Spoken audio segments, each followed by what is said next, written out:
Voilà, messieurs, dames, bonjour, et que le Seigneur Jésus vous bénisse. Jésus sauve, Jésus guérit, Jésus vous appelle. Je suis là pour vous annoncer le Seigneur, en dehors de toute religion, de toute tradition. Et c'est pas moi qui vais vous sauver, c'est le Seigneur lui-même qui va vous attirer à lui, si vous croyez, si vous êtes disposés à vous repentir. Voilà, que Dieu vous bénisse. Alors bonjour à tous, que Dieu vous bénisse. Donc voilà, petite introduction comme ça. Alors attention, je ne suis pas un évangéliste, un prédicateur, un prêcheur. Quand ça me prend, voilà, c'est comme ça. Donc une petite vidéo, je vais vous partager quelque chose. Là, je suis dans le quartier des Halles. Ça faisait très très longtemps que je n'étais pas passé par là. Donc là, il n'y a pas trop de monde puisqu'il pleut. Enfin là, ça s'est arrêté, mais bon. Donc voilà. Alors, je voudrais vous partager quelque chose, parce que bon, je vois là, comme sur la route, avec Jésus, c'est ça, et ça peut être comme, on m'a dit, ça peut être dans les rues avec Jésus, oui, dans les rues de Paris, avec Jésus. Et je vois souvent, il y a marqué à la craie, Jésus sauve. Vous voyez, donc c'est bien. Voilà. Alors, je vais vous partager quelque chose, une pensée que j'ai. N'y voyez aucune critique, aucun jugement. Qui suis-je pour juger ou condamner? Mais simplement une réflexion que j'ai sur ce qui se passe avec ce virus-là. Donc, on dit que Jésus guérit, hein, c'est ce qu'on dit. Hein, on dit Jésus guérit, venez à Jésus, Jésus sauve, Jésus... guéri, venez, on va vous imposer les mains, venez dans telle réunion ou là ou sur place, et vous allez être guéri au nom de Jésus. D'accord. Bon, donc hier, j'ai vu aux informations une église de Mulhouse, la plus grande église de France. Donc, je ne vais pas juger, hein, c'est pas mon truc, ça. Pour moi, c'est un... Parce que j'ai vu, il y a des employés, tout ça, donc pour moi, c'est une entreprise. Mais bon, voilà, donc ils font ce qu'ils ont à faire, et c'est tout. Et là, on nous dit que pendant une veillée de jeûne et prière, eh ben, il y a des gens qui ont reçu ce virus, qui ont été infectés et qui sont malades. Et ça s'est répandu dans Mulhouse, automatiquement, puisque les gens, après... Alors, donc, voilà, alors, on dit, venez à Jésus, il va vous guérir. Alors, certains pourraient penser, hein, voilà, ah bah oui, alors vous nous dites que Jésus guérit, on vient chez vous et on repart malade. Vous voyez? Donc, donc, si moi j'avais été nouveau dans la foi, tout ça, j'aurais dit, voilà, on nous raconte des blagues. Alors, Jésus guérit, il n'a pas l'air tellement de guérir, votre Jésus. Hein. Alors, est-ce qu'il peut sauver en plus maintenant? Vous voyez?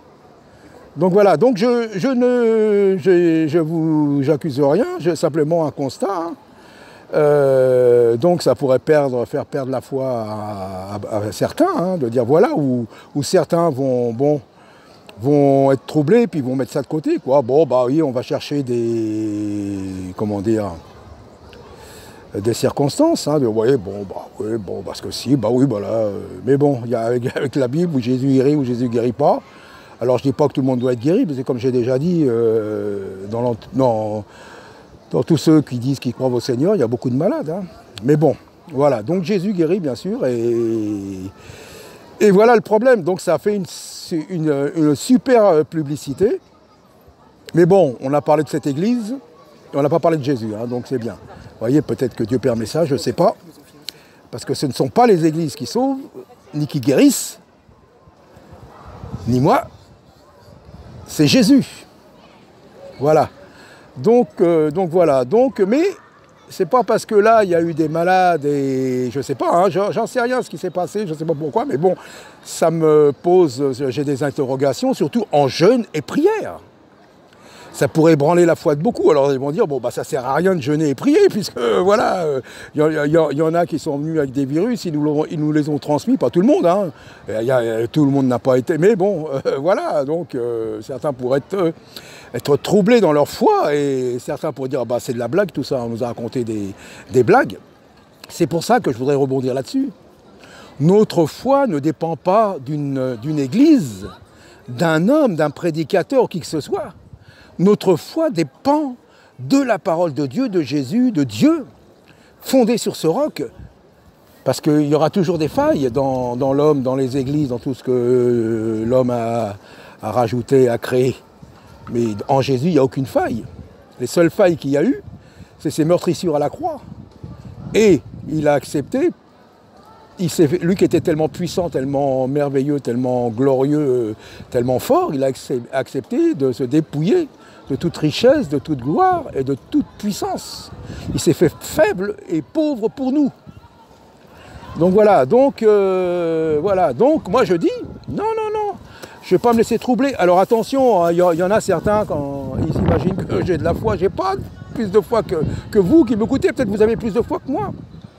Moi je suis un incrédule, vous savez quand, comme ça là, comment dire, dans la normalité, je suis un pétochard, un peureux, un lâche, un critiqueur sûrement et tout, mais quand l'Esprit de Dieu me prend, alors là, waouh, la puissance, la foi, tout s'écroule autour de moi, là, et moi je peux marcher, avancer, mais quand, voilà, dans l'état normal, la chair, ah là là là là, c'est terrible après moi, hein, j'ai beaucoup de combats, hein, des combats spirituels, des combats en moi.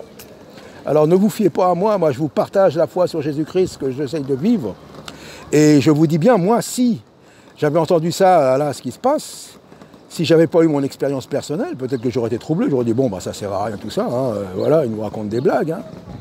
Pourtant on a vu des guérisons. Mais ce que je voudrais dire, non, faut pas se laisser abattre. Moi, non, moi, il peut y avoir une épidémie de je sais pas, d'où ce qu'il y a, quand le Seigneur va me saisir, ah non, aucun virus, aucune maladie, rien ne peut atteindre ceux qui sont tellement dans les bras du Seigneur, dans les bras de Jésus. Ça ne peut pas les atteindre. Il faut faire violence. Il ne faut pas se laisser influencer, ni intimider, ni pleurnicher. Il faut avancer dans la foi. Nous ne marchons pas par la vue, mais par la foi. Ce n'est pas que des paroles, il faut le vivre. Il faut être puissant dans la foi. Puissant dans nos infirmités, pour que le Seigneur agisse et qu'on dise là, c'est pas nous, là, c'est pas moi, là c'est le Seigneur Jésus qui agit, là c'est pas moi, c'est pas possible. C'est pas possible. Je suis tellement faible, tellement nul. Ça peut être que Dieu qui agit à travers moi. C'est ça qu'il faut avoir, c'est ça qu'il faut chercher. Les églises, tout ça, vous connaissez mon opinion là-dessus, ceux qui me connaissent. Dans le désert, là, quand vous êtes tout seul dans le désert, là, qu'il n'y a plus rien, là, vous allez vous accrocher à quoi? À qui? Bah, au Seigneur, et le Seigneur va agir, il faut faire violence pour renoncer à tout ça, renverser tout. La foi, ça renverse des montagnes. Il ne faut pas se laisser abattre. Alors pour certains, peut-être si ce qui s'est passé là, tout ça, il faut dire non, on ne sait pas ce qui s'est passé, on n'en sait rien. Mais ce qui compte, c'est la foi que j'ai en Jésus-Christ.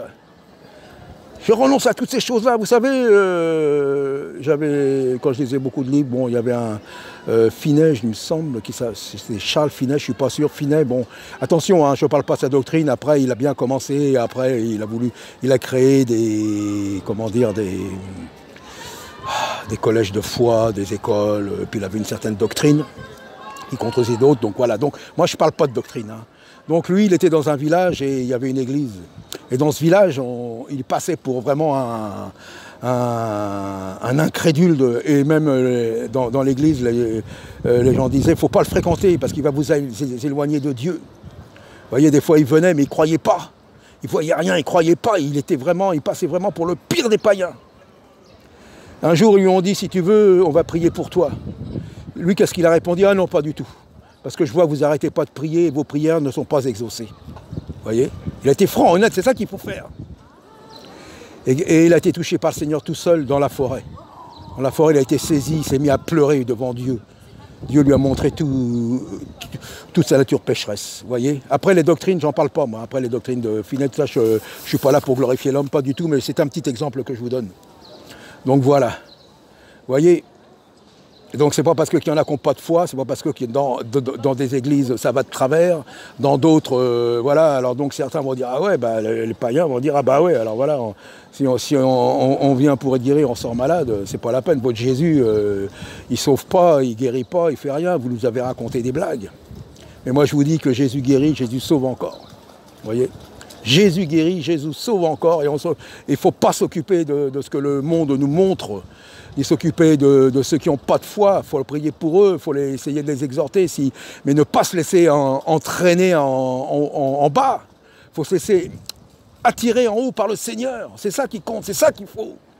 Il faut faire violence, violence dans la foi, violence pas dans la chair, dans la foi, dans l'esprit. Et de dire non, la maladie ne m'atteindra pas. Il ne faut pas dire ouais, la maladie ne m'atteindra pas, puis à l'intérieur de nous, oh là là là, j'ai peur, oh là là. Ah oui, ah mais non, mais Jésus sauve, Jésus me garantit, puis derrière, à l'intérieur de nous, ça ne va pas. Non, il faut renverser tout ce qui est à l'intérieur de nous, tout ce qui est charnel, tout ce qui est païen, tout ce qui est contre la gloire de Dieu. C'est ça qu'il faut faire. Et ça, c'est à chacun de le faire. Ce n'est pas quelqu'un qui le fera pour nous. C'est à chacun de nous de le faire. Vous allez voir si Jésus n'est pas vivant, si Jésus n'est pas puissant, si Jésus n'est pas là et si Jésus ne guérit pas encore. Alors je ne vais pas critiquer, je ne vais pas dire qu'ils n'ont pas de foi, eux là j'en sais rien, moi je ne m'occupe pas de ça. Moi c'est pas mon style d'évangile, d'église, je ne critique pas. Même que moi je suis rien, hein. Vous savez comme je vous ai dit, hein, j'ai rien de plus qu'un autre, bien au contraire, je n'ai rien de plus qu'un autre. Bien au contraire, et je vous dis, quand je suis en dehors de l'esprit, c'est nul, quoi. C'est pas terrible, je suis pire que tout, quoi. Donc voilà, mais il faut renverser toutes les barrières, là. Les barrières de l'esprit humain, de l'intelligence humaine. L'intelligence humaine doit être au service de Dieu. Renverser tout ça, et c'est pas que des paroles, ça sert à rien, les paroles. Vous avez bien vu Jésus, vous avez vu les apôtres, vous avez vu Moïse. C'était des paroles avec des actes, avec une puissance de Dieu. Elle est où la puissance de Dieu maintenant ici? Elle est où? Elle est où la puissance de Dieu? Croyons et renversons les raisonnements, les raisonnements charnels. Tout ce qui n'est pas à la gloire de Dieu, il faut le renverser, il faut faire violence, il faut aller en plus profond dans la parole de Dieu, dans l'esprit de Dieu. Je ne parle pas de devenir mystique complètement débile, non. Mais de marcher dans la puissance du Seigneur. Et il se passe des miracles et des prodiges. Donc voilà, c'est simplement ce que je voulais vous partager. N'y voyez aucune critique ni jugement, c'est simplement un constat. Avec Jésus, il faut dire ce qui est, oui, oui, ou non, non. Vous voyez, si c'est oui et non, c'est pas bon. Donc voilà, que Dieu vous bénisse. Et renversons l'esprit mondain, l'esprit du monde, l'esprit négatif. Arrêtons d'être négatifs, mais c'est pas possible ça, c'est pas possible. Et je parle pour moi. Pour moi, quand je suis en dehors de ce qu'on appelle l'onction, j'aime pas non plus ce terme-là parce que ça a été galvaudé, c'est employé à n'importe quel sens, mais moi aussi, je peux être négatif parfois, et puis mais heureusement que le Seigneur me reprend. Il faut renverser ça avec Jésus, il n'y a pas de négatif avec Jésus. Avec Jésus, il n'y a pas, non, c'est pas possible. Tout est possible selon sa volonté, et si nous marchons avec lui, non pas en dehors de lui, non pas en écoutant les paroles des incrédules. Il faut avancer dans la foi, il faut arrêter avec les pensées négatives. Les pensées charnelles, ça ralentit, ça. Il faut avancer, il faut passer pour un fou pour Jésus. Voilà, à bientôt, que Dieu vous bénisse. Et voilà, qu'on puisse continuer, que je puisse continuer ma marche et que j'avance, parce que là encore, c'est pas terrible, c'est pas terrible, pour moi, c'est pas terrible. Pour moi, ça suffit pas, ça.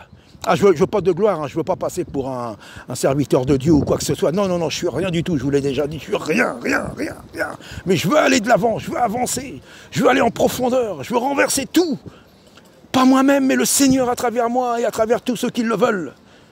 Merci Seigneur, je remercie le Seigneur encore pour cette journée. C'est pour le souffle de vie, la nourriture, le vêtement, pour toutes choses. Pour pouvoir parler, voir, entendre, goûter, marcher, faire beaucoup de choses. Et toutes ces choses-là, au nom de Jésus. À bientôt, que Dieu vous bénisse.